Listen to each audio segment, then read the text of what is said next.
خدا نے شفاعت کی بات محشر میں، کہا خدا نے شفاعت کی بات محشر میں، میرا حبیب کرے کوئی دوسرا نہ کرے، مدینے جا کے نکلنا نہ شہر سے باہر، مدینے جا کر نکلنا نہ شہر سے باہر، خدا نہ خواستہ یہ زندگی وفا نہ کرے، اسیر جس کو بنا کر رکھے مدینے میں، اسیر جس کو بنا کر رکھے مدینے میں، تمام عمر رہائی کی وہ دعا نہ کرے، شعور نات بھی ہو اور زبان بھی ہو ادیب، شعور نات بھی ہو اور زبان بھی ہو ادیب، وہ آدمی نہیں جو ان کا حق ادا نہ کرے، وہ آدمی نہیں جو ان کا حق ادا نہ کرے۔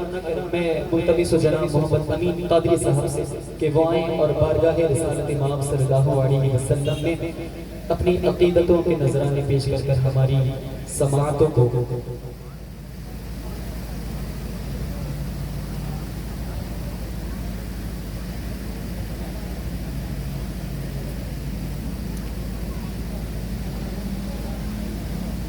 اعوذ باللہ من الشیطان الرجیم بسم اللہ الرحمن الرحیم اللہم صلی علی روح محمد فی الارواح وعلی جسدہ فی الاجساد وعلی قبرہ فی القبور مبارکات پیش کرتا ہوں اپنی جانب سے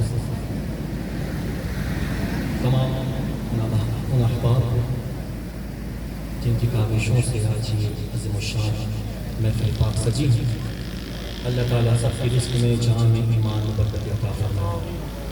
شکر گزار ہوں ہمارے بہت ہی محترم بھائی ندیم کا اور ہمارے دوست حبیب بھائی کا، مومن بھائی کا، جن کے توسل سے آج اس محفل میں حاضری کا شرف ملا ہے۔ اللہ تعالیٰ انہیں میں دونوں جہانوں کی برکت عطا فرمائے۔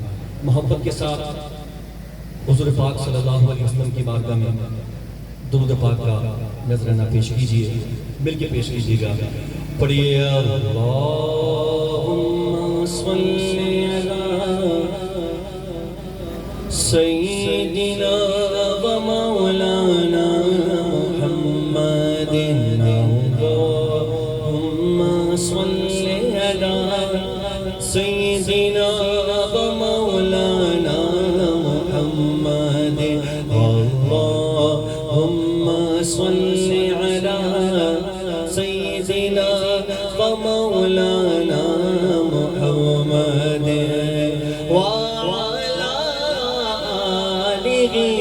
وصحبه وبارك وسلم، اللهم صل على سيدنا ومولانا محمد، اللهم صل على سيدنا ومولانا محمد۔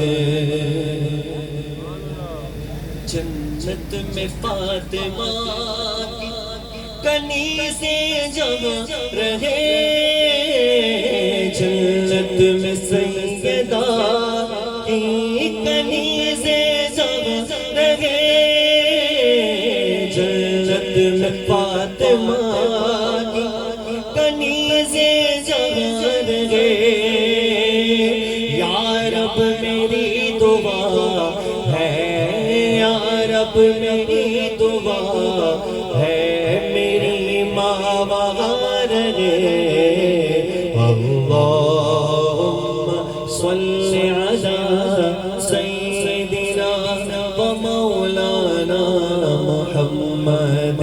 اور جنت میں مصطفیٰ صحابہ جہاں رہے، جنت میں مصطفیٰ، جنت میں مصطفیٰ کے نواسے جہاں رہے، یا رب میری دعا ہے، میرے بابا وغیرہ، اللہم صلی علی سیدنا و مولانا محمد، اللہم صلی علی سیدنا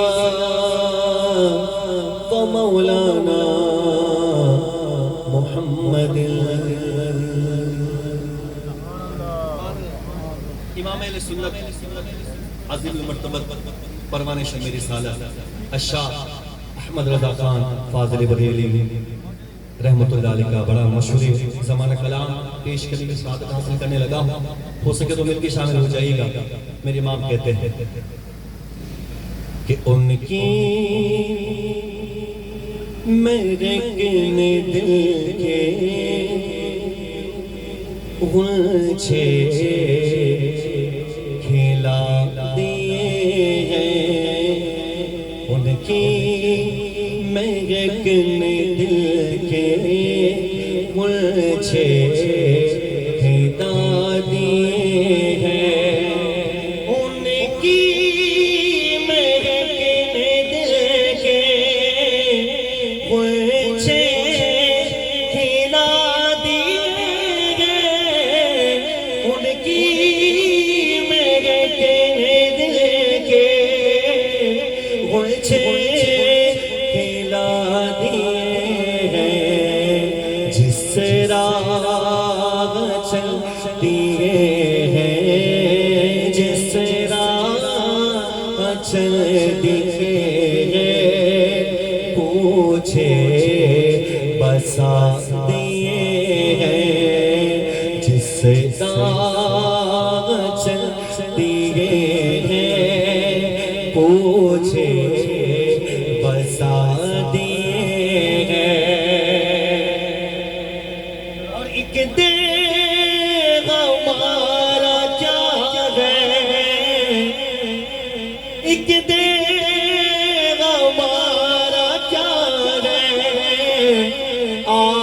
آزار اس کا اتنا تم نے تو چلتے پھرتے آقا، تم نے تو چلتے پھرتے مردے جلا دیے ہیں، تم نے تو چلتے پھرتے مردے جلا دیے ہیں، کہ تو سبحان اللہ۔ شان دیکھیے، میرے امام کہتے ہیں کہ میرے کریم سے گئے، میرے کریم سے گئے، قطرہ کسی نے مانگا، میرے کریم سے گئے، قطرہ کسی نے مانگا، دریا بہا دیے ہیں، دریا بہا دیے ہیں، دوئے بہا دیے ہیں، دریا بہا دیے ہیں، دوئے بہا دیے ہیں۔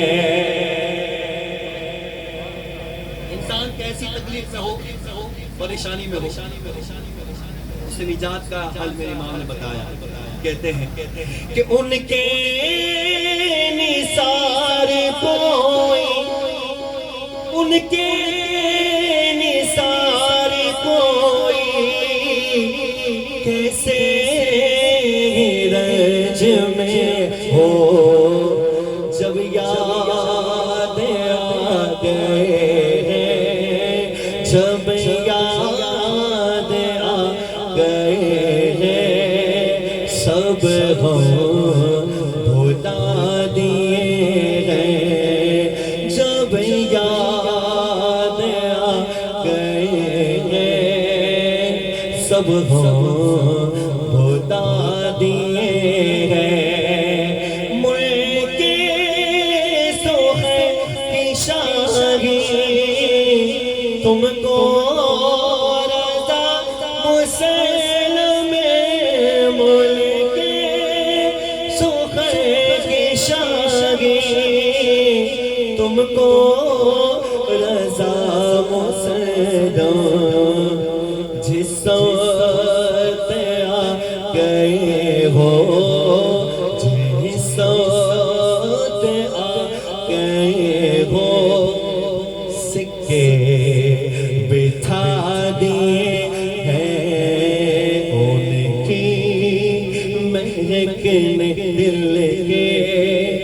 پوچھے کہ دادی ہے جس راہ چل دیے ہیں، پوچھے بسا دیے ہیں۔ یعنی سبحان اللہ، ایک ایسا کلام شامل کرنے لگا ہوں، بہت ہی پرانا کلام ہے، بزرگوں کو تو آتا ہوگا، امید ہے کہ آپ سب اس کلام میں شامل ہوں گے انشاءاللہ۔ عبدالستار نیازی کا بڑا معروف کلام، پڑھنے کو دل چاہ رہا ہے، پڑھیں گے انشاءاللہ۔ شاعر کہتے ہیں کہ خسروی اچھی لگی نا، سروری اچھی لگی۔ آپ کی سبحان اللہ کی آواز آنی چاہیے، آپ کی آواز بھی بلند ہو، اگر ہاتھ بھی بلند ہو جائیں تو مزہ آ جائے گا۔ ماشاءاللہ ماشاءاللہ۔ خسروی اچھی لگی نا، سروری اچھی لگی، خسروی اچھی لگی نا، سروری اچھی لگی، خسروی اچھی لگی نا، سروری اچھی لگی۔ ہم فقیروں کو مدینے، ہم فقیروں کو مدینے کی گلی اچھی لگی، ہم فقیروں کو مدینے کی گلی اچھی لگی۔ بولو فقیروں کو مدینے کی گلی اچھی لگی، بولو فقیروں کو مدینے کی گلی اچھی لگی۔ ناز کر دو اے حلیمہ سرور کونین پر، ناز کر دو، ناز کر دو، ناز کر دو، ناز کر دو، ناز کر دو اے حلیمہ سرور کونین پر، ناز کر دو اے حلیمہ سرور کونین پر۔ گر لگی اچھی تو تیری، گر لگی اچھی تو تیری جھوپڑی اچھی لگی، گر لگی اچھی تو تیری جھوپڑی اچھی لگی، گر لگی اچھی تو تیری جھوپڑی اچھی لگی۔ میں نہ جاؤں گا کہیں بھی در نبی کا چھوڑ کے،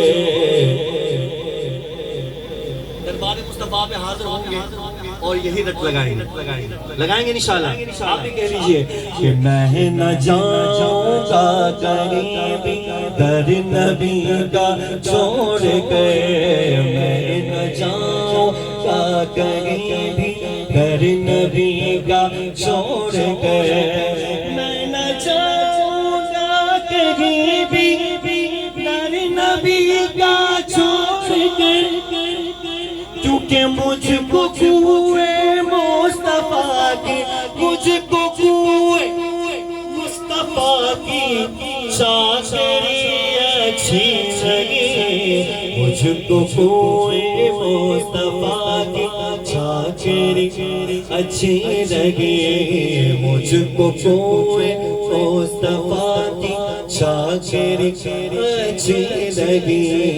آج محفل میں نیازی نعت جو میں نے پڑھی، اگر ایک آواز ہو کے کہنے تو محفل کا رنگ دوبارہ ہو جائے گا۔ آواز بھی بلند، ہاتھ بھی بلند ہو جائیں۔ آخری لائن پڑھوں گا تو اس سبحان کی آواز اور بھی بلند آنی چاہیے۔ آج محفل میں نیازی نعت جو میں نے پڑھی، آج محفل میں نیازی نعت نعت جو میں نے پڑھی، آج محفل میں نیازی نعت جو میں نے پڑھی، عاشقان مصطفیٰ کو، عاشقان مصطفیٰ کو وہ بڑی اچھی لگی، عاشقان مصطفیٰ کو وہ بڑی اچھی لگی، خسروی اچھی لگی، نو سروری اچھی لگی، بلکہ ہم فقیروں کو مدینے کی گلی اچھی لگی، تو کیا بتاؤں کہ کیا مدینہ ہے، کیا بتاؤں کہ کیا مدینہ ہے، کیا بتاؤں کہ کیا مدینہ ہے، بس میرا مودع مدینہ ہے، بس میرا مودع مدینہ ہے، کیا بتاؤ اور یہ دنیا والے تو درد دیتے ہیں، دنیا والے تو درد دیتے ہیں، زخم دل کی دوا مدینہ ہے، زخم دل کی دوا مدینہ ہے، کیا بتاؤ کہ کیا مدینہ ہے، کوئی پابندی نہیں ہے، بولے نماز سے کہو سبحان اللہ، اللہ کی حمد کے نیت سے دونوں ہاتھ اٹھا کے بولو سبحان اللہ۔ لندن دیکھا، پیرس دیکھا، جب لندن دیکھا تو کہا بھئی کیا ملک ہے، کیا شہر ہے، ایسا تو کوئی شہر ہی نہیں۔ پھر پیرس دیکھا، بولے یہ تو لندن سے بھی زیادہ اچھا ہے۔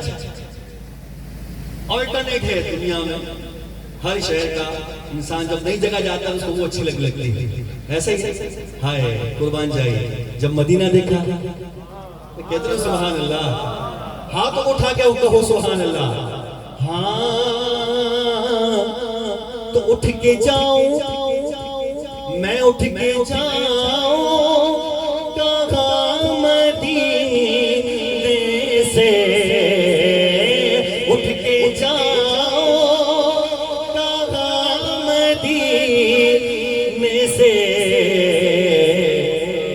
کیا کوئی دوسرا مدینہ ہے، کیا کوئی دوسرا مدینہ ہے، تو سبحان اللہ۔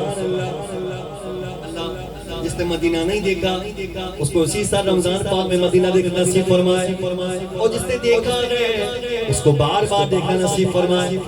جو مدینہ دیکھ لیتا ہے، شاہ نے کہا کہ اس کی آنکھوں کا نور تو دیکھو، اس کی آنکھوں کا نور تو دیکھو، جس کا دیکھا ہوا مدینہ ہے، جس کا دیکھا ہوا مدینہ ہے، جس کا دیکھا دل فدا ہے مدینے والے پر، ختم نبوت زندہ باد زندہ باد. آپ نے کیا کہنا ہے؟ زندہ باد زندہ باد. تاجدار ختم نبوت زندہ باد زندہ باد. تاجدار ختم نبوت زندہ باد زندہ باد. دو دل فدا ہے مدینے والے پہ دل منور میرا مدینہ ہے. دل منور میرا مدینہ ہے. کیا بتاؤں کہ کیا مدینہ ہے. کیا بتاؤں.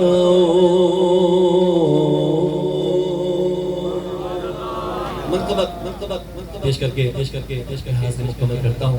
سب شامل ہو جائے گا. کہ زمانے میں اگر دیکھی تو شان قادری دیکھے.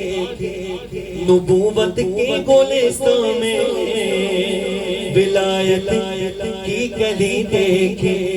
حقیقت کھل گئی جب سرزمین بغداد کی دیکھی.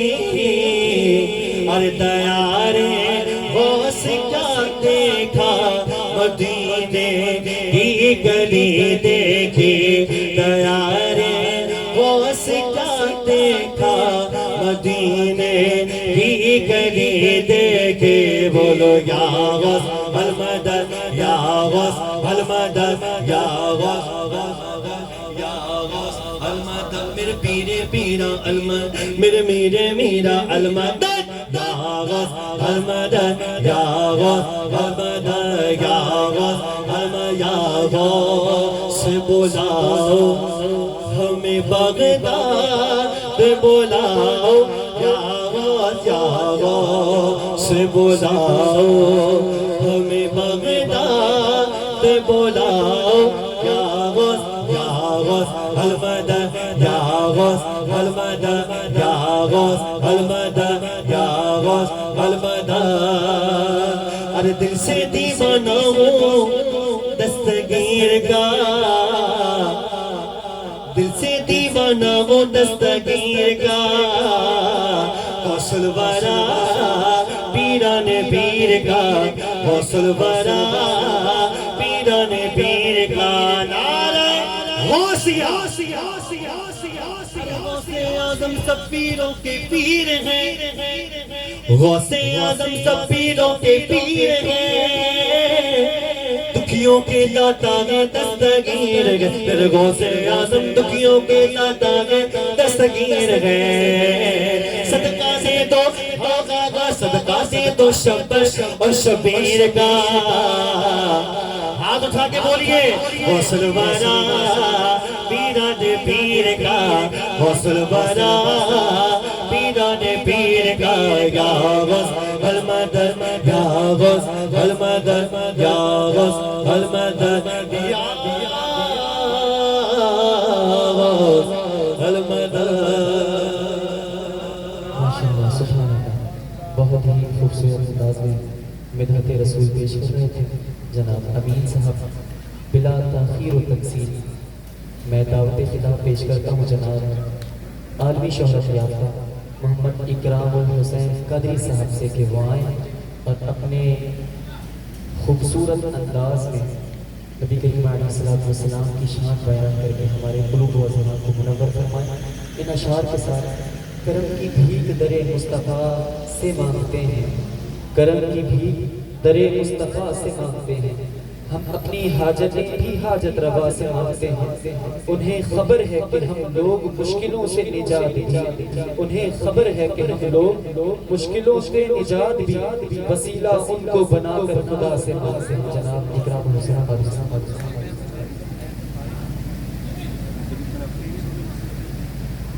نعرہ تکبیر. مجھے لگتا ہے سارے سو گئے ہیں. زوردار نعرے سے استقبال کریں. نعرہ تکبیر, نعرہ رسالت, نعرہ حیدر.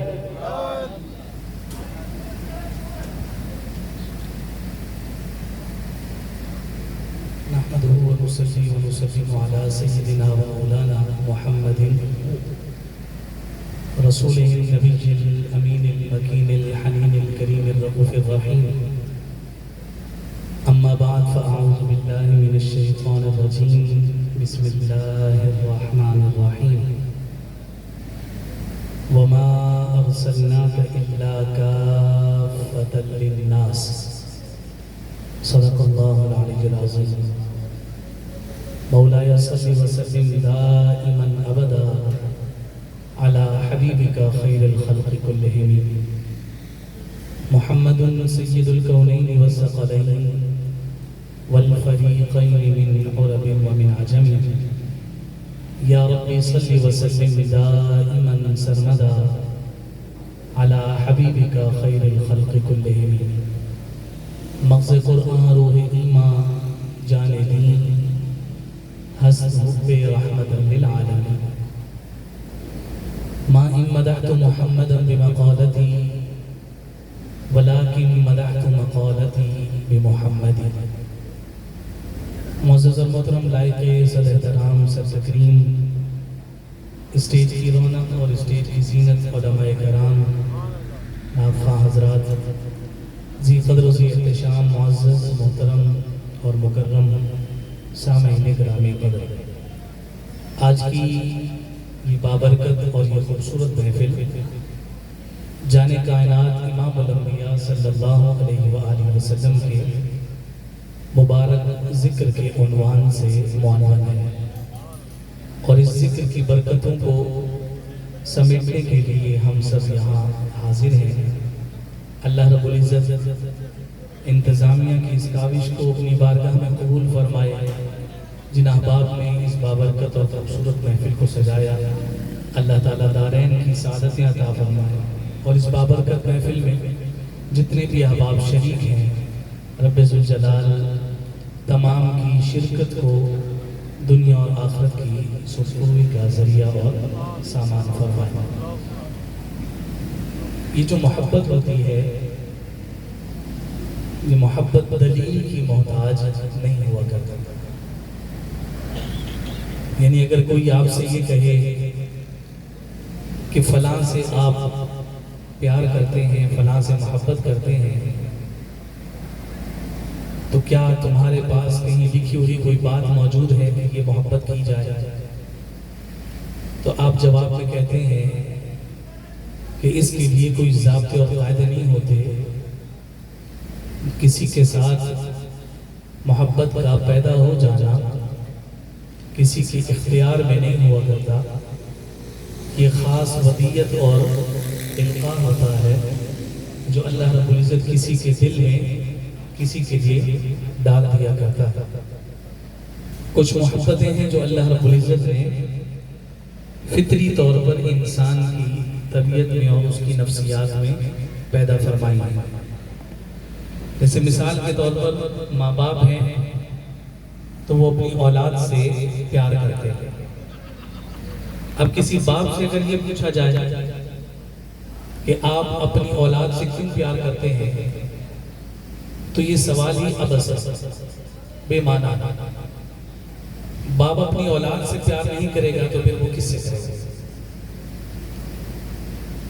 کسی اولاد سے پوچھا جائے کہ آپ جو اپنے والد کا اتنا احترام کرتے ہیں، اتنی محبت رکھتے ہیں، یہ کس سبب سے ہے، کیوں کرتے ہیں؟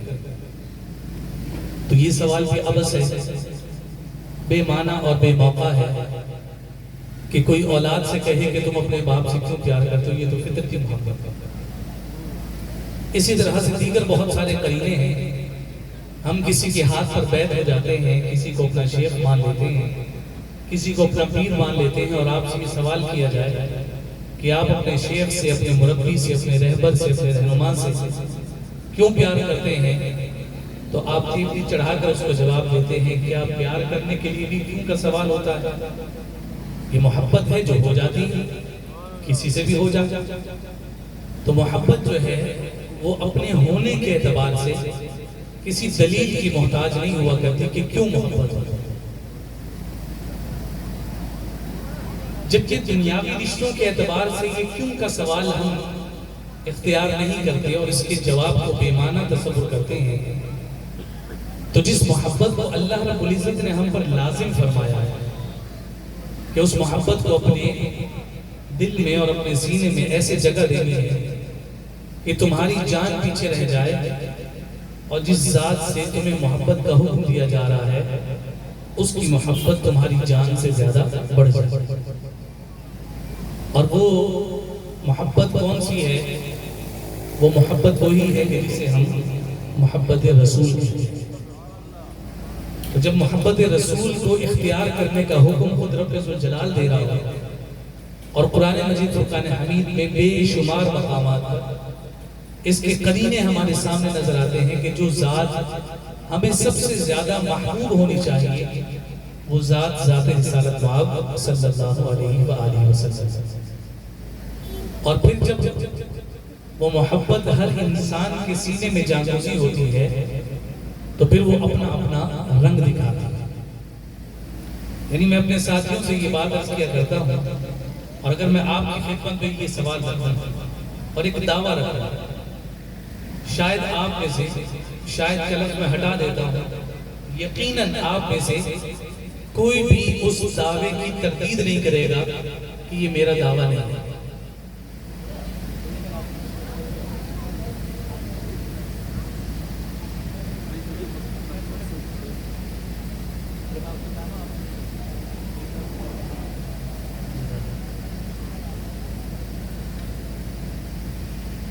میں آپ سب کی خدمت میں یہ دعویٰ اگر رکھوں اور میں آپ سے یہ کہوں کہ یہ آپ کا دعویٰ ہے یا نہیں ہے، تو میں 100% یقین کے ساتھ کہہ سکتا ہوں کہ آپ سب میں سے ایک ایک فرد کہے گا کہ ہاں یہ ہمارا دعویٰ۔ وہ دعویٰ سچا ہے یا جھوٹا ہے وہ الگ عنوان اور مضمون ہے، لیکن وہ دعویٰ ہمارا ہے یا نہیں، تو اس میں کوئی بھی نہیں کہے گا، بلکہ ہر ایک یہی کہے گا کہ ہاں ہم سب کا یہ دعویٰ ہے۔ اور وہ کیا دعویٰ ہے؟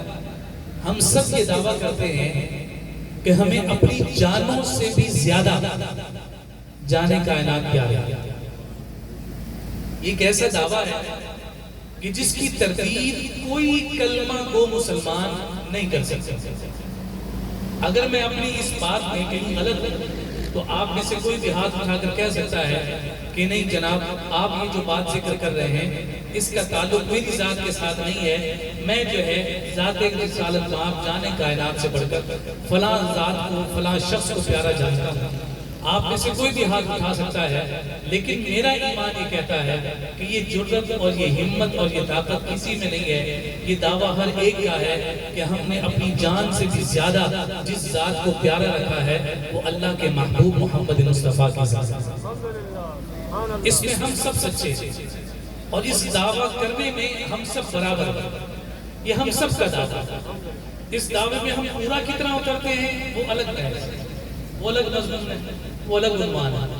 اس میں پورا کیسے اترنا چاہیے یہ الگ مضمون، الگ عنوان ہے۔ اس پر پورا اتر جائیں گے تو ہمیں انعام کیا ملے گا وہ پھر الگ مضمون ہے۔ لیکن یہ جو دعویٰ ہے یہ ہم سب ایسے ہی ہے کہ آپ تھوڑا سا سر ہلا دیں گے تو مجھے اندازہ ہو جائے گا کہ ہاں ہم سب سے یہ دعویٰ ہے۔ بالکل۔ اب جب یہ دعویٰ ہر ایک کا ہے کہ ہم رسول کائنات صلی اللہ علیہ وآلہ وسلم سے اپنی جان سے بھی زیادہ پیار کرتے ہیں، تو پھر اگلا سوال یہ آتا ہے کہ یہ دعویٰ ہمیں سکھایا جاتا ہے۔ تو پھر ہمیں نبی اکرم صلی اللہ علیہ وآلہ وسلم کا وہ خوبصورت فرمان اور احادیث کی کتابوں میں وہ خوبصورت واقعہ نظر آتا ہے کہ جب جانے کائنات امام الانبیاء صلی اللہ علیہ وآلہ وسلم جناب سیدنا عمر فاروق رضی اللہ تعالیٰ عنہ کے ساتھ ایک سفر پر تشریف لے کر جا رہے ہیں، اور دونوں پیادہ چلتے ہوئے آپس میں گفتگو کر رہے ہیں، اور حضور علیہ السلام جناب عمر فاروق رضی اللہ تعالیٰ عنہ سے دریافت کرتے ہیں کہ اے عمر تم مجھ سے کتنا پیار کرتے ہیں؟ تو انہوں نے جواب میں کہا یا رسول اللہ صلی اللہ علیہ وسلم اپنی ذات کے بعد، اپنی جان کے بعد ہر چیز سے میں زیادہ آپ کو پیار کرتا ہوں۔ حضور علیہ السلام نے جواباً ارشاد فرمایا لا یؤمن احدکم حتی اکون احب الیہ من والدہ وولدہ والناس اجمعین، کہ جب تک تم مجھے ہر چیز سے زیادہ محبوب نہیں بناؤ گے اس وقت تک تمہارا ایمان کامل نہیں ہوگا۔ تو عمر فاروق نے ایک لمحہ نہیں لگایا، اگلے ہی لمحے فرمایا کہ یا رسول اللہ آپ کے اس فرمان سے پہلے اپنی جان کے بعد آپ سے پیار کرتا تھا، لیکن اب اپنی جان سے بھی بڑھ کر آپ کو پیارا کرتا ہے۔ تو آپ نے ہمیں یہ عقیدہ اور یہ ایمان دیا ہے کہ جس ذات کو سب سے زیادہ اہمیت دینی ہے، جس ذات کو سب سے زیادہ پریورٹی دینی ہے، جس ذات کو سب سے زیادہ ترجیح دینی ہے، جس ذات کو سب سے زیادہ فوقیت دینی ہے، وہ ذات رسالت مآب صلی اللہ علیہ وآلہ وسلم کی ذات والا سے۔ ہم دنیا میں جب کسی سے پیار کرتے ہیں تو اس پیار کے کچھ مظاہر لوگوں کے سامنے نمودار ہوتے ہیں۔ یعنی مثال کے طور پر میں یہ کہتا ہوں کہ شہباز بھائی جو ہیں وہ حضور غوث العظم سے بڑا ٹوٹ کر پیار کرتے ہیں، تو آپ میں سے مفتی صاحب سید مخابر شاہ صاحب مجھ سے پوچھ سکتے ہیں کہ جناب آپ نے اتنا بڑا دعویٰ کیا ہے کہ شہباز بھائی جو ہیں حضور غوث پاک کے دیوانے ہیں، ان سے ٹوٹ کر پیار کرتے ہیں، آپ کے پاس دلیل کیا ہے؟ آپ نے ایسی کون سی بات ان کی ذات میں دیکھ لی ہے کہ جناب آپ یہ کہہ رہے ہیں کہ وہ ان سے پیار کرتے ہیں؟ تو ان کا جو سوال ہے اس کا جواب میں یہ دوں گا کہ جناب میں نے شہباز صاحب کو جب دیکھا ہے کہ جب تذکرہ غوث پاک کا ہوا ہے تو ان پر ایک کیفیت طاری ہو جاتی ہے، ان کا چہرہ کھل اٹھتا ہے اور جناب ان کی خد و خال بتاتے ہیں کہ جس کا نام لیا جا رہا ہے اس سے پیار کرتا ہے۔ تو یہ دنیا میں ہمیں اس کے مظاہر نظر آتے ہیں۔ مثال کے طور پر یوں بھی دیکھ لیا جائے کہ اگر کوئی آپ کی اولاد کو اچھے لفظوں سے کہیں یاد کر رہا ہو اور وہ اپنی آپ کی اولاد کی تعریف کر رہا ہو اور آپ ان کلمات کو سماعت کر لیں تو آپ کو وہ بندہ پیارا لگنے لگ جاتا ہے کہ جو رسول کائنات صلی اللہ علیہ وآلہ وسلم کا امتی ہے، اپنی اولاد کی تعریف کسی کی زبان سے سن رہا ہے، جو تعریف کرنے والا ہے وہ باپ کو پیارا ہو جاتا ہے۔ تو آپ پھر ذرا بتائیے نا کہ جناب جو تعریف کرنے والا جانے کائنات کی تعریف کرنے والا ہوگا وہ ہمیں کیوں نہیں محبوب ہوگا، کیوں نہ پسندیدہ؟ تو یہ محبت کے اظہاریہ خود بخود لوگوں کے سامنے آشکار ہوتے ہیں۔ کچھ کیفیات ایسی وارد ہوتی ہیں کہ جو اس بات پر دلیل بن جایا کرتی ہیں کہ ہاں فلاں کے جس کا ذکر ہے وہ اس شخص کو محبوب اور پسندیدہ ہے۔ ہمارے بزرگوں نے اس اعتبار سے 3 ایسی متفق علیہ علامات ذکر کی ہیں کہ جناب جو محب ہے اس محب میں وہ 3 کیفیات پائی جاتی ہیں۔ وہ چاہے نہ چاہے محبوب کے حوالے سے یہ 3 کیفیات محب میں پائی جاتی ہیں۔ ان 3 کیفیات کو ذکر کرنے سے پہلے میں ایک جملہ آپ کی نظر کرنا چاہتا ہوں، اور وہ یہ ہے کہ ہم یہاں بیٹھے ہیں، ہمارے یہاں بیٹھنے کا غرض ہے، مقصد ہے، کوئی نہ کوئی آبجیکٹیو ہے ہمارا، کوئی ہمارا ایم ہے۔ اہل خانہ نے یہ محفل سجائی ہے، میزبانوں نے یہ محفل سجا کر یہ خوبصورت پنڈال سجایا ہے، اور اس پنڈال کو سجانے کے بعد انہوں نے آپ سب کو مدعو کیا، دعوت دی، اور آپ حضرات تشریف لے کر آئے، ثنا خان حضرات سے آپ نے سماعت کیا۔ اب ہم سے کچھ باتیں آپ کی سماعتوں کی نظر ہو رہی ہیں، تو یہ جو ساری کیفیت ہمارے سامنے ہے، اگر کوئی پوچھے کہ جناب آپ نے یہ ذکر کی محفل کیوں سجائی، آقا کائنات صلی اللہ علیہ وسلم کا ذکر ہم کیوں کر رہے ہیں، تو ہر کوئی اپنی اپنی غرض بتا سکتا ہے، لیکن ایک جملہ میں آپ کی خدمت میں عرض کرنا چاہتا ہوں کہ محبوب جو ہوتا ہے نا، محبوب کا ذکر کسی مقصد سے نہیں کیا جاتا، بلکہ یہ محب کی عادت ہوا کرتا ہے۔ محبوب کا جو ذکر ہوتا ہے، جو پیارا ہوتا ہے، وہ کسی مقصد سے نہیں اس کا ذکر کیا جاتا، بلکہ یہ محب کی عادت ہوتی ہے کہ جناب جب کبھی اس کے محبوب کا تذکرہ چھڑتا ہے وہ اپنی عادت سے مجبور ہے، وہ اپنے محبوب کا بھی ذکر چھیڑ دیتا ہے۔ یہ محب کی عادت ہوا کرتی ہے، اور پھر یہی عادت اگر قبول ہو جائے تو یہی پھر عبادت بن جایا کرتی ہے۔ وہ جو 3 کیفیات ہیں کہ جو ذکر کی گئی کہ کسی سے جب پیار کیا جاتا ہے تو یہ 3 کیفیات وارد ہو جاتی ہیں۔ ان میں سے پہلی کیا ہے؟ من احب شیئا اکثر ذکر، کہ جس سے پیار ہوتا ہے اس کا کثرت کے ساتھ ذکر کیا جاتا ہے، اور جب اس کا کثرت کے ساتھ ذکر کیا جاتا ہے تو پھر اس کی کوئی لیمیٹیشن نہیں ہوتی، اس کی کوئی پابندیاں نہیں، اس کی کوئی قیودات نہیں۔ وہ جب چاہتا ہے اپنے محبوب کا ذکر کرتا ہے، وہ پھر اپنے محبوب کے ذکر کے لیے یہ پابندی نہیں لگاتا کہ اذان سے پہلے نہ کرو، اذان کے بعد کھڑے ہو کر نہ کرو، بیٹھ کر گھر میں کر لو، باہر ہال اور بینکٹ کروا دینا، پنڈال سجا کر نہ کرو، 10 افراد کو لے کر بیٹھ کر کر لو۔ جب محبوب کی بات آ جاتی ہے تو پھر وہ کسی قید کو اپنے سامنے نہیں رکھتا، بلکہ وہ کثرت کے ساتھ محبوب کے ذکر کو دل و جان سے تسلیم بھی کرتا ہے اور اس ذکر کو وہ کرتا ہے۔